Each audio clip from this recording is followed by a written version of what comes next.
Hi, I'm Keap and on the Conquer the Chaos podcast, I talk with inspiring business owners about what it takes to build a great business and a great life.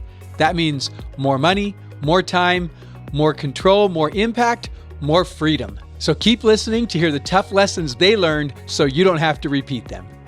Welcome, everyone, to this episode of the Conquer the Chaos podcast. I'm Keap, co-founder and CEO of Keap, and your host for the Conquer the Chaos podcast. Today, I've got a longtime friend, former employee of our company, who's gone out and done amazing things as an entrepreneur. He has learned what it means to conquer the chaos. He has lived the keys to success, and he's going to share with us from the perspective of an influencer, someone who's built up a brand for creatives. He's going to share with us a little bit about how those keys have worked for him. In particular, we're going to talk about the vision and especially the rhythm of execution. So I'm really excited to introduce to you our guest today. Our guest is Elliot Clark. Elliot is you might know him as Apartment Bartender online. He was a member of our team years ago here at Keap, and then saw the entrepreneurial way and decided, you know what, I'm going to give this a shot. And here he is 10 years later. He's built up a really amazing brand for creatives and helps them to do what he's done in the spirits industry, where he creates content for premium brands in the spirits industry. So Elliot, thank you so much for being with us. I'm excited for you to share a little bit of your experience with our audience and to dig in a little bit on the keys to success. Thanks for being here, Elliot. Absolutely, Clay. I appreciate you having me. Very full circle moment, like I had mentioned earlier. So this is, if you would have told me 10 years after walking out the doors that I'd be here on a podcast, with you and kind of reflecting on the journey, I don't know that I would have believed it. So this is a really special moment. So thank you again for having me on. Well, you bet. It's so fun.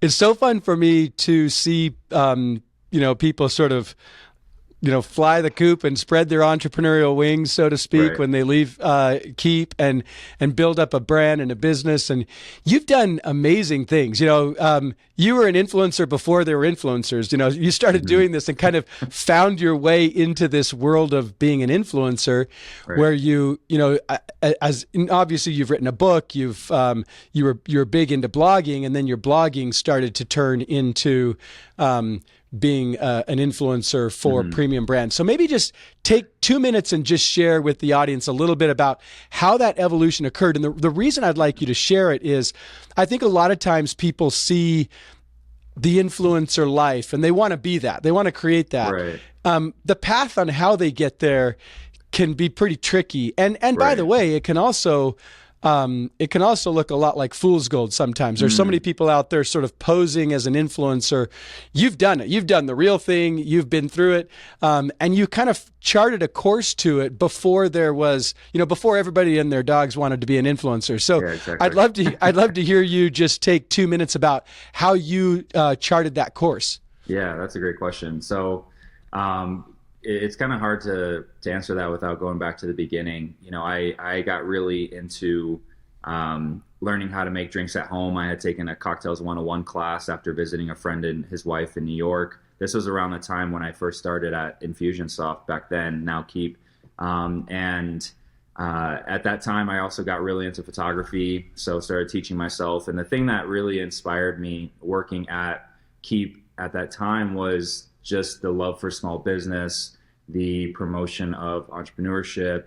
And so there was a spirit of entrepreneurship amongst a lot of people. At that time, I was on the sales team. So, I really got to be around a lot of other people that were, they had watch brands, they had jewelry brands, they had these other things outside of work. And I feel like the company really promoted that. And so that was a big motivator for me. And so, along the time when I was getting into photography, I started just posting things on Instagram because it was the easiest place to keep a log of content and recipes for me. Starting a website was a little bit more difficult. My brain doesn't fully work on the tech and digital side, which is, probably where a lot of my conversations went south in selling, the platform. They start asking about automation. I'm like, you know what? You need it. All right. You need it. Just trust me. Yeah, just trust me. Just try to stay out of the weeds. Yeah. And so, again, like you said, I started before influencer marketing became a thing on social media. But what I found in that was kind of a niche, and I think for anybody that starts out, the thing that I always share is that, like, I didn't start it for money. I think now when you look at influencers, you see, the ability to travel, the ability to get free products, the ability to make a good amount of money, the ability for, a small amount of fame or celebrityship and stuff. And when I started, none of that existed, at least especially in the spirits and drink industry.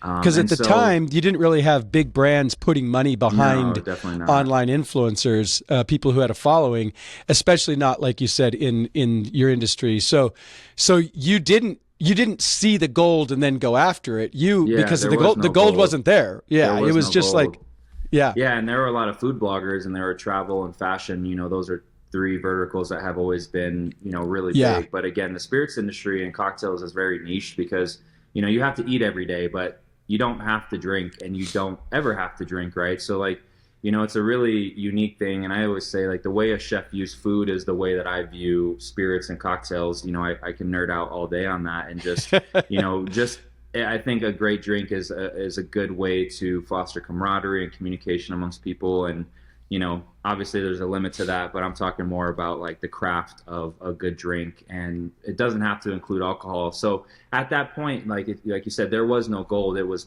purely just an interest. It was a hobby. It was a creative outlet that I felt like I was lacking in my life at that time. And so it scratched a lot of itches that I have, and it also scratched a little bit of the creative entrepreneurship side.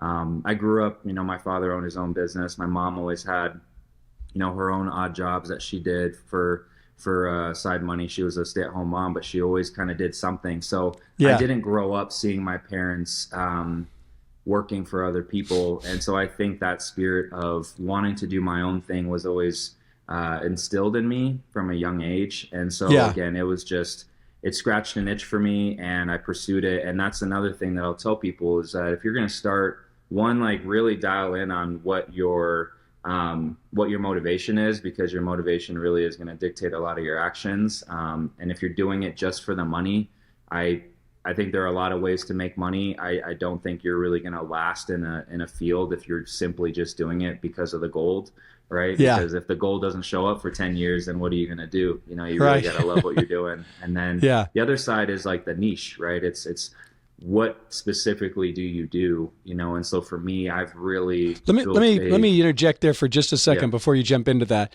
because you're kind of partway through the story of how you really exploded as an influencer. And the first part of it was, if I heard you right, your parents were entrepreneurial. You came to a company that was very entrepreneurial and encouraged you to be entrepreneurial and have something on the side. And you had always kind of seen that was the way to be. And then you had this passion around bonding with people, connecting with people, around creating drinks. And so you had this creative flair in you, and also this desire to foster relationships around spirits. And so you had this desire to sort of have this creative outlet. And there wasn't really a business model there yet, because you didn't have the big brands in spirits that were putting dollars behind somebody. So now kind of build the bridge for us of where you went from. Okay, so you've got this entrepreneurial fire, you got this passion for what you do, this desire for a creative outlet, and no market yet, right? Right. so then what happened? Then what happened was I couldn't stop, focusing on Apartment Bartender, and, maybe something I got to apologize to you for. Like, part of that was while I was at work, right? So I wasn't fully hitting my quota every month, So my manager was like, "Hey, Elliot, we're all about, like, you being an entrepreneur, but you need to and you got to hit your number. You got to do your job." And so there came a point when it was like, "Hey, we're not letting you go, but if you want to stay, you got to hit your number next month." And at that point in time, a few months before that, I had seen a friend that was on my pod at Infusionsoft. He had left to pursue his thing. And I remember I went home when I saw him do that and wrote down on a piece of paper, like, a date. And I said, on this date, I'm going to leave and pursue my own thing. Yeah. And that conversation with my manager, it was a moment that came months before that date, but I had an advertising campaign that with a major men's fashion brand. And so I said, I think I'm going to take this opportunity to just jump ship and like pursue this. And at that time, like that campaign was enough to float me for a few months, not enough to float me for 10 years, that's for sure. But it was, I knew, this was back in 2016. So I was like, okay, my rent's low. Again, I was getting into photography. So there was one cocktail bar that I was starting to take photos for and run their social media. And I was like, okay, if I could just float myself for 3 months, and just try this out for 3 months, I'll see what happens. And then in 3 months, if it doesn't work, then I will go get another job. And I, been doing it ever since. So, the bridge was a bit of like more of a bungee jump than, walking across the bridge, which I would. Your manager gave you a little nudge out of the nest. Exactly. And I appreciate that moment. Like that's a very pivotal moment, because I was scared to make that step by myself, but that conversation, I was like, you know what? I think that I could do this for 3 months at least.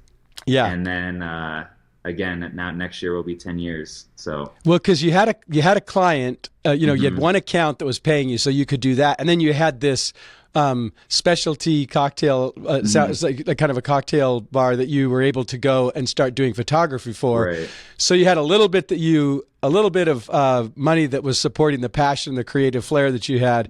And you knew, okay, well, if I'm going to go make this work. You mentioned something else a little earlier before we started the episode, that you had seen the business model of agencies, which were many of our partners. So you'd seen the Infusionsoft, or now Keap partners, that had an agency where they had clientele, where they were doing, they were serving these operating as a creative agency. So you had a model of what that could look like in your mind, I'm guessing. Is that right? Yeah. So, in the beginning, I was very scrappy, right? Like there, like we had talked about, there wasn't a business model. I saw the way that Keap was operating. I saw and was privy to, like, certain partners. As I said, Marcus Murphy is a good friend of mine, and so when he was on the partner team, he's a great guy. I was actually just talking with him the other day, but I saw like the partners and how some of what they were doing, like Ryan Dice, and I always was really curious about it, and so. I feel like there's always been two sides to my business, right? There's been like the public facing influencer blogger side that did really well, which has now kind of morphed into more of like a talent personality work. And then there's always been like the content creation and more agency side of what I'm doing. And I didn't really realize it or wasn't able to articulate it at the time. But, in the photo and social media work that I was doing with cocktail bars, that was something that at that time paid my rent, and I'm like, whatever this other public facing side is going to do is, I didn't have any structure there. It was very much like going with whatever it was. But I did know that at the very least on that side, the consistency of creating and putting out content and building your own community was really important. And so social media, what I didn't really grasp at that time was, how much, it was like top of funnel, right? Building awareness for these brands and generating just eyeballs and attention and stuff. And I can articulate that now, but at the time, the activity that I was doing on social media was creating a buzz and creating, a following and creating a community that was then interesting to brands as they were starting to look at social media as a great way of marketing and shifting towards influencer marketing. But all the while doing that, I was still doing, content creation for brands. And this is when I lived in Phoenix. And that hasn't stopped. I like how you described that, because as you started to make money, you when you left and you had a client and one ad account, you could kind of figure out a way to pay the rent basically, but you had to start building a business model. And you can now look back on and say, oh yeah, there were kind of two sides of it. One was the social media content. One was the social media top of funnel awareness aspect of what I was doing, where I was just sharing my passion, sharing what I love to do in mixing drinks. And then the other side of it was actually the content creation for clients, where you were applying your photo skills, applying your passion, and helping them to create content for their brand and building up clientele in an agency model like that. So I can see how that evolved. And then when you start to get a following and brands start to recognize, hey, you know what, let's, instead of going and paying a bunch of money on an ad platform, we can take a piece of that and put it behind Elliot's following and build our brand that way and get business that way. So I could see how the dollars, and obviously that started happening as the influencer world sort of took off. It became another way for brands to get a return on their investment. And so I can see how that started to just take off, because you got the top of funnel social media awareness part of it. You had the component of the agency. Tell us kind of what's happened in the last couple of years, as that's, maybe since sort of COVID and beyond, and give us kind of an update of where you are. Then we'll jump in and talk about the keys to success. Yeah, definitely. So 2016, Halloween Day 2016, was the day that I moved on from Infusionsoft at the time, now Keap. And so after that, 2017, 2018, 2019 were really formative years for me, and just riding the wave, I say, so influencer marketing became like brand sending product, and then it transitioned into a lot of like experiential influencer marketing things, where they're like, hey, we can just send this guy product, or we can bring them out to our distillery. We can fly this person to a really beautiful environment and just kind of open up the atmosphere for them to create. And so, those 3 years were just a ton of travel. In those years, I had moved from Phoenix to Denver, and then COVID happened, and that was really a peak year for business, because everybody was stuck at home, right? And so, a big part of that was the experiences that you create for yourself at home, right? People were working out at home, like brands like Peloton blew up, right? Because it's, you had to turn your home into, your daycare, your work, your gym, your restaurant, it had to be everything. And so with that, that was a year that I really worked with a lot of really cool brands across a lot of different verticals. And I realized in that year how much a great drink is woven into everything that we do. And so that opened my eyes to it. Along that same timeline, though, I was kind of getting to this point of a little bit of burnout. And that's when I really started focusing on like the agency side, because I was getting a lot of brands that were wanting to work on the ad side and the social media side. And, with it, you can't say yes to everyone, but I wanted to find a solution and how to serve them still and provide a solution for some of the things that they were, facing, whether it's like not having great content or visual identity. And so I formed an agency, creative agency, with a few friends and business partners of mine. And so during that time frame, we launched a few campaigns. We did some influencer marketing for some major spirit portfolio companies. We ran a few social media channels, and so that went really well. And we did that for about 2.5, 3 years. So that led up to, I think, and towards the end of 2022.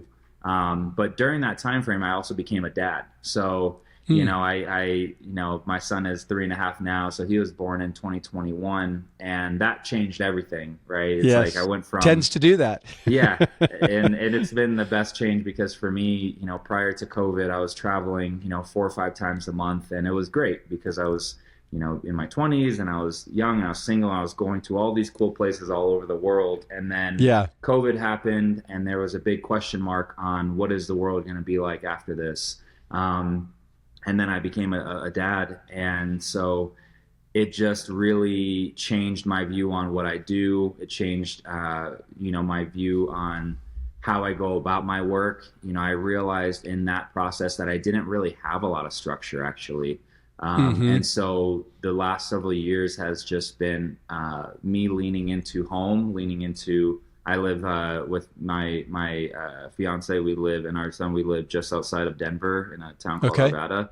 So it's like leaning into home, wanting to be home more. Being on the road 5 times a month is not feasible, both for your health, but also too as a family man, and that's my main priority. And so the past few years has really been shifting more into like the agency side. So back towards the end of 2022, me and my business partner ended up opening up a creative studio here. We also didn't know what we didn't know, opening up a brick and mortar. And so, the past 2 years has been the build out phase and going through and learning like about city permits and what you can and can't do. And again, all the while being a dad and still doing Apartment Bartender. I wrote a book that was published and released this year. I've still been doing a lot of the personality work. Like I was on Good Morning America this year. And, so that's been going well, and that's always been steady. But, in my heart, I really have sought to just build more structure and build something more sustainable, because I think that the freelancer project by project model is not as sustainable when you're a dad and you're like, okay, I need to understand and have a little bit more predictable revenue, right? Versus like, the wild, wild west flying by the seat of my pants that I've always, gravitated to. Like you said, routine and creatives is like, polar opposites sometimes. So I'm like, let me try out this structure thing. Well, let's talk about that a little bit, because the rhythm of execution, which is what makes possible the life vision, like what the rhythm of execution. Well, what are we executing? We're executing our vision, right? That's what we're executing to. And I love that you are a family man, and you're trying to balance family and entrepreneurship. And, as I've talked about many times on the podcast and the book, I mean, that tension is really difficult, because the passion that you have for the business can collide with the needs of the family and where you want to be and spending your time with them. So you're calling out all the things that happen. And particularly as entrepreneurs go from the 20s to the 30s, they start to, settle down and figure out, how do we make this business really serve our life? Right. And so you're touching right on a really sensitive topic for people, especially for creatives, because the issue is getting that rhythm in place that supports the life vision. And as you called out, so many times entrepreneurs, and especially creatives, don't want rhythm. They feel like rhythm is actually going to disrupt the creativity, block the creativity, prevent them from being, in their flow and being, doing their jam, what makes them great. And I always say, no, we're not talking about rut here. We're not even talking about, sometimes, I say rut is in routine. You can do routine, and then it can turn into a rut, right? RUT is in routine. And so if we're not careful, the routine will turn into a rut. And we want rhythm. We want harmony. We want magic. I love rhythm because it has a musical connotation. It's basically igniting creativity, not blocking creativity when we do it the right way. So tell me about what you've wrestled with there. How have you done that dance to find rhythm that really fuels your creativity and your agency versus putting you into kind of a stale routine that turns into a rut? Yeah, great question. Personally, I kind of break up creativity into just personal passion project creativity, and then the creativity that you lend to brand work. I have come to find out that creativity is very much has its own life, right? So like there are moments of inspiration, and those moments I consider like the more personal passion project stuff. So for example, like I bought myself a really nice camera, and I decided this camera is only used for that personal creativity. So I take a lot of photos of my family, take a lot of photos of my son. When I'm traveling, everything is a little bit more artsy, a little bit more, and it's this is the camera that I have. It's a Leica, and it's just like my little point and shoot, and I take it around everywhere. And so, I think creating a separation between like, physically like the cameras that I use for brand work and the cameras that and the tools that I use for personal creativity was a big thing for me. Mm-hmm. And then I think also too, creativity is very fickle, and so you need to establish consistency and what you're doing. So like creating dedicated shoot days and dedicated, creating a series that you do and you just stay consistent, because you're not always even going to feel like creating something, but I think when you time block and you create time to do it, I think especially in this industry, something is better than nothing, and so, the content, you never really know who it's going to hit. So really stepping outside yourself and realizing that sometimes, like from a work perspective, just the consistency and the rhythm that you get into and staying true to that is super important. And that's something that I've struggled with, especially after becoming a dad. It was a lot of trying to find, do I even really want to like be in the spirits industry anymore? There was a lot of questions there.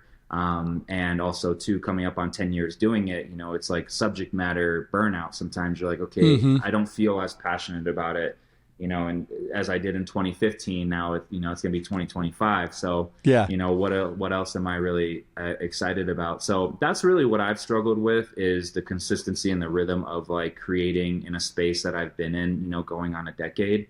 But the personal side and the creativity side, I think that it's really important to create things and to, for in my case as a photographer, to shoot things that aren't connected to money, right? I think when you're just only focusing on brand work and you're only focusing on, what you're doing for your clients, it's not really, there's creative work in it, but, you are provided with the brief, you're provided with like, guaranteed deliverables and like timelines and, hey, it has to be this, here's the do's and don'ts and that stuff. So there are some pretty strict boundaries, and those boundaries might not necessarily be inspiring to you as a personal creative, right? So, I think I really make a separation between brand work and client work, and what I do just in my own desires and what I like to shoot, in my own time. Yeah. Okay, we're going to keep this going, but first a quick message for you. Conquer the Chaos listeners, let me talk to you straight for just a minute. You're running your business and it dominates your mind. It can be very difficult to take a step back and see what's needed to create balance in your business and your personal life, and to create great growth and development and progress in your business and personal life. One of the most powerful ways to gain the perspective that you need is to get away from things and immerse yourself in an environment where you're going to be inspired, where you can see possibilities, where you can create connections, and where you can learn and grow and develop. And I know of no better place for entrepreneurs than Keap's Let's Grow Summit. For years, we ran this conference as just an amazing mecca for entrepreneurship. And then truth be told, for a few years, we didn't run it. We got back to it last year, and this year we're putting it on, and it is going to be awesome. I am so excited about this, and I want you as our listeners to not miss out on this event. It's going to be November 20th through the 22nd, downtown Phoenix, with the main days being the 21st and the 22nd. You can register for it by going to keap.com/letsgrowsummit. That's keap.com/letsgrowsummit. And you can take advantage of our early bird registration pricing, which expires the end of July. So if you are needing a reflection time, an opportunity to take a step back, gain greater perspective, inspiration, and most of all, see what automation, the fifth key to success, can do for your business, then make sure that you attend the Let's Grow Summit. Keap.com/letsgrowsummit, November 20th through 22nd in Phoenix. I look forward to seeing you there. All right, now back to our chat. I'm hearing a couple different things as you describe this. One, you're separating out your personal and your business, and recognizing that there's creativity in both. And I'm also hearing that then when you get on the business side, sometimes the constraints around what you're doing for the brand can rob a little bit of the joy of creativity, and so you're replenishing that on the personal side in different ways, and making sure that you're getting that.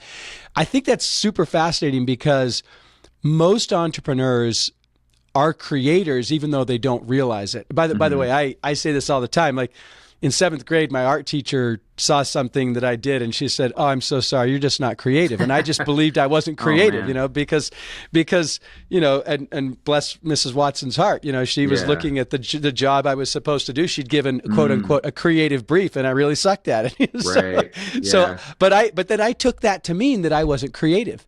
Wow. And I went years and years thinking I'm not creative until I realized that entrepreneurship is an act of creation. And Absolutely. I love it. It's so fun and it brings a ton of joy. And so I think most entrepreneurs recognize that they are creators. They're creating something. But it's really interesting because most of us also lose some of that joy when it gets too tied to the business goal, to the money. It works for a while, by the way, and and at times it works, but we lose some of that joy. We lose some of that freedom and a little bit of lack of constraint. And there's a really interesting dance between the creation that is lined up to a goal. It's creation with intentionality to achieve goals. And that's an important form of creation. And then there's another form of creation that is just expression. It's actually just playing, really, you know, and it's a way for us to fuel our souls as entrepreneurs. And the reason I like what you drew out is a lot of times entrepreneurs, when they're putting their week, you know, when they follow what I teach or what other people teach that's similar, where they're designing their lives and they're intentional about their weeks and their quarters, they're getting creative around the goal, but they're missing some of the joy part of it, the fun part, the play part of it. And you need both of those things to be well fueled. If you're not, your entrepreneurial spirit actually starts to die inside of you a little bit, and it starts to, you know, romanticize other ideas and other things where really the joy is right there. It's just been pushed out a little bit in different ways. And so I like that you called out fueling the creative spirit on the personal side and on the business side, and recognizing that they're both acts of creation and they both have their purpose in an intentional designed life that we are, you know, executing to this vision that we have. So I appreciate you shared that. Yeah. So just to quickly add to that, I mean, I think I absolutely love how you summarize that. I feel like for me, it was extra important because as the influencer model grew, it was hard for me to see where, especially as a driven individual, it was hard for me to see where Apartment Bartender ended and Elliot began. So it wasn't really until I became a dad and became a family man that I started to realize and want the distinction between home and family and Elliot and work and Apartment Bartender. And that was a big motivator behind getting the space that I have, and getting out, you know, other than realizing it's a losing battle with a toddler, you know, for space at home. You know, it's just like, it was really important because, again, like my work is, you know, I wouldn't say that other than the book, like the book and a few little odd projects here and there over the decade, you know, I have been my own product, you know, in a lot of ways. And so, you know, it's hard to scale that. But it's also really important to, you know, if you are the product, if your time is the product and your personality and that stuff, like you do need to absolutely create boundaries between work and personal. Otherwise, you know, the burnout is really real. And also too, I think there was a phase when entrepreneurship and the hustle and the grind mentality was really celebrated and promoted. And then, you know, I think I dove into that. And then now I look back on that and I'm like, man, there is no reward for not getting any sleep. There is no reward for, you know, not taking time to work on your personal health and your mental health and spend time away from work, because it actually fuels your creativity and fuels your ability to work. And so that was a lesson that I needed to learn for sure. Yeah. And people, you know, that's why in the book, I define entrepreneurs' success as balanced growth in your business and personal life. Because if you're just burning it like crazy, you know, the hustle and grind world, takes its toll, and we start to have a lot of collateral damage. I call it the dark side of entrepreneurship. You start to have all kinds of issues in the other areas of your life because the business becomes so dominant. And you know, your point about your personal brand being so intertwined, where does Apartment Bartender end and Elliot begin, and vice versa? That's such a common thing for entrepreneurs, where their identity, I get into that. We all do at times, where the identity becomes the business and the business becomes the identity. And it's the reason why in my, in the book, I call out how to set the vision, because it starts with your identity independent of the business. These are personal keys, and the identity, and then purpose, values, mission, and goals. Those are the 5 components of your vision. Once you get those in place, now you can design and actually execute to this in a rhythmic way. You can execute to this personal vision. When people don't do that, the business just starts to crowd out everything. Absolutely. And then you start to have kids, and you start to have family and important relationships, and you realize, if I don't get some sort of structure here in how I'm going about my business, then the family suffers. And so Absolutely. That's why I'm so passionate about it. And I appreciate you sharing your journey of how you've gone through that. And, it's the reason I start Vision with identity, because once you get that clear of who you are for the world, then you can go to why you exist as a purpose, your mission for what you're up to in this life. Again, all this is independent of the business, your values of how you go about doing it, and then your goals for your life. Then the business, then you put together a rhythm of how you execute to that, and the business fits into that whole thing. And I think that's definitely what you've described. Is you got to a point where you're like, well, fun business, really enjoy doing this, but it feels a little bit out of balance. If I don't start putting together a little bit more of a rhythm of how I do this, then I burn out. And that's what happens to all of us when we don't put that in place. We either burn out, or we flame out spectacularly as our friends and family watch in horror. And I think another part that I have come to, because so much of the early days of what I was doing was surrounded by travel, and so I kind of was able to be around a lot of people. And then as I've been home more and been more central to Denver and being here, I realized that I accomplished a lot of things that I kind of wanted to with this, and I'm so grateful for this journey because of the lessons it's taught me, the people I've met, and the relationships I've formed, and the experiences that I've had are some that I'll always cherish. I think what I've realized also too about myself is I am one for community. I am one for being in a team. I grew up playing basketball. And so I say, I grew up playing basketball. I played basketball. I didn't play tennis, right? And so, a lot of what I do, the influencer model sometimes, depending on how it's set up, is really just about you. And, you have people around you. I've had talent managers, I've had assistants and stuff. And, I have independent contractors or creatives that I'll work with and hire. So once in a while you're around it, but there's a big difference between having a partner and a team that are building towards something together versus having people around you that are kind of being paid to kind of fulfill a need or serve what you're doing. And I've found that model to be something that doesn't align with who I know myself to be and who I've learned that I truly am, and so, that's where I'm focusing now, is on building structure outside of the public facing side. Because once that fizzles out, I feel like I'll be able to walk off into the sunset and be that was a really cool thing. As my son grows older, it'll be once upon a time I was this person called Apartment Bartender, and I really enjoyed that. But I'm really looking forward to the structure and this other business venture that has more people involved and has more team, more camaraderie. Yeah, well, what I hear is, you haven't laid out for me your identity, purpose, values, mission, and goals, but what I can hear very clearly is you have something, through this conversation, you have something in your identity that is about enriching the lives of others through experiences, and you have something in your values that's around doing it in a having community and doing something together with people. And so when identity, purpose, values, mission, and goals, which is all collectively, that is the vision for life, when you put that together, then it starts to really helps you get really clear on how you want to build a business that supports that and folds into that.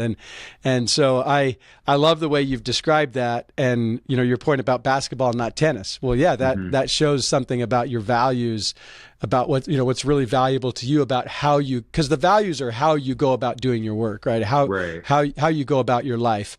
And so it's I appreciate you kind of calling that out. It's a really good example and a good way for people to see how when we lay the foundation of our vision with identity, purpose, values, mission, goals, then the business can fold into that very effectively and support it.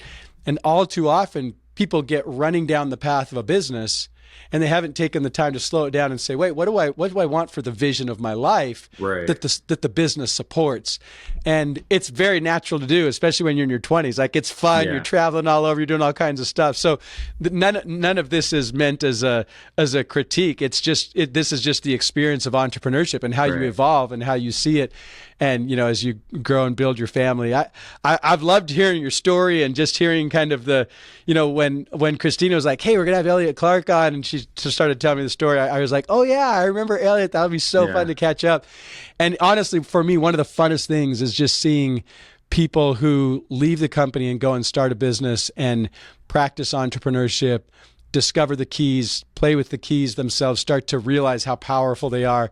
And you've done that in just an awesome way. So thank you. You're an amazing creator, Elliot. And I appreciate you bringing your experience here for other creators that are here. And by other creators, I mean all entrepreneurs who are listening, because the way you articulated how you fuel your creative spirit in business and personal life, and how those two things work together in rhythm to create beautiful days, weeks, months, quarters, years. That's the stuff of building an intentional, designed life. And so I really appreciate you sharing that. Yeah, thank you so much for having me on. This was, like I said, full circle moment. And if there's some things that I said that some people can hang on to and use in what they're doing, then that makes me really happy. So, again, I appreciate you having me on and allowing me to share. Definitely. Thank you for being with us. Where can people learn more about you, Elliot, if they want to follow more of what you share out there? Yeah. So apartmentbartender.com, a few cocktail recipes on there, but also you can get in contact with me through there, and then on social media at Apartment Bartender. Awesome. Yeah. Awesome. Elliot, thank you so much. Congrats to all you're doing. I'm excited for where you are right now, the next chapter of entrepreneurship for you as you practice the keys to success for entrepreneurs and conquer the chaos. For everybody else, thank you for listening. Thank you for all you do out there as entrepreneurs. I salute you in the way that you create and build and lift others around you through your entrepreneurship and your creative efforts. Until the next episode, keep growing. All right. Thanks, Elliot. That was awesome. Yeah, that was great. Thank you, Clay. Hold on right here. The Riverside drill. We got to wait till it uploads. Okay. But I'm going to grab my phone real quick so I don't take a picture and text it to Marcus. Cool. Yeah, absolutely. All right. Just a sec.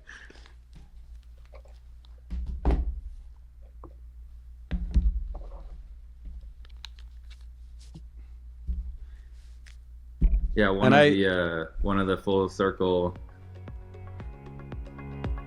Thanks so much for listening. Subscribe right here on YouTube or in your favorite podcast app to make sure that you don't miss a single episode of the Conquer the Chaos podcast. And hey, if you like this episode, let's get this out to more entrepreneurs. We all know that it is not easy to grow a great business and a great life. And so let's get this message out to others. Make sure that you hit the like button, that you comment, and that you share it with others so that we can help other entrepreneurs build a great business and a great life as they conquer the chaos. Keep going, keep serving, and keep growing.